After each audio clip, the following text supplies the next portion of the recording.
It's an unusually quiet morning at Malki-Salaam Children's Center in Amman. It's a national holiday, but 9-year-old Talal and his sister Maryam would rather be here than where they live, in nearby Al Hussein refugee camp. I want to return to Syria. I don't like living in Jordan. Every kid tries to beat me. I wouldn't be doing anything. He'll pass and start asking me what my mom's name is, and will start beating me. Everyone here has been uprooted from what was normal and familiar, from school and teachers, from friends and family. More importantly, they've all witnessed the horror of war. We moved to Al Rif, Damascus. That's where the battle happened. We went to the basement. We hid in it. After it stopped, at night, we went to the house. We went around the next day and found everything ruined. Everything was destroyed. The remaining pillars were full of bullets, and the walls filled the ground.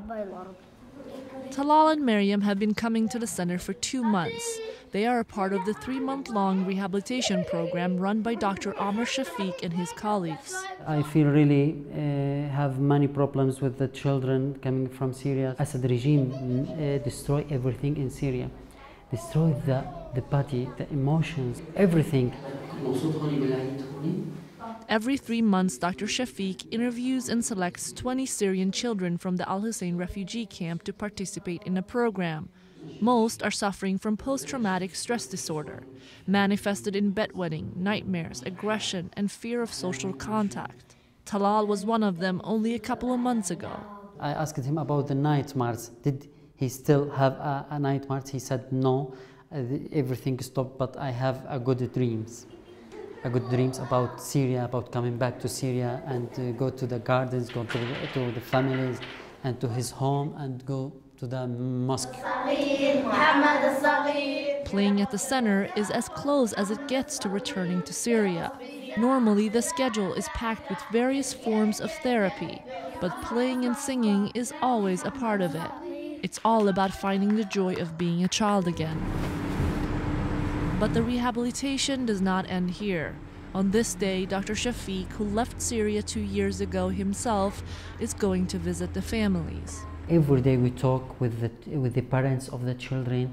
The parents come to my clinic every week. Sometimes we make lectures for the parents and talking with them, visit them. Most of the parents told me that your needs stop. The night dreams stop.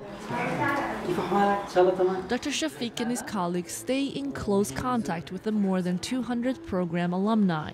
This woman left Syria when her husband was killed in front of her 9 children. Here, the UN Refugee Agency has provided them with a room and a kitchen.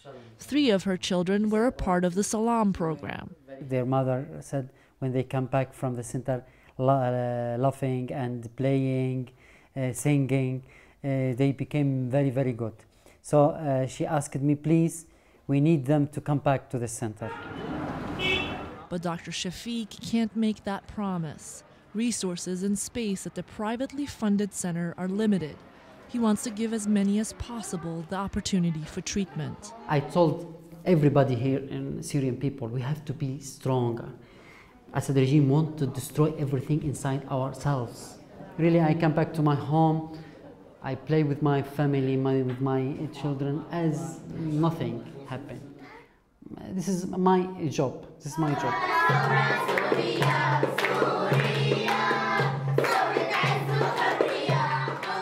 The scars of trauma run deep and wide though, so it's perhaps unrealistic to think 3 months of therapy can permanently erase the effects of horrific experiences.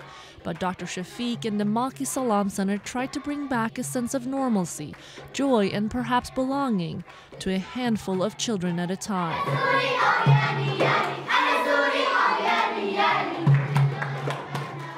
Talal Davi, VOA News, Amman, Jordan.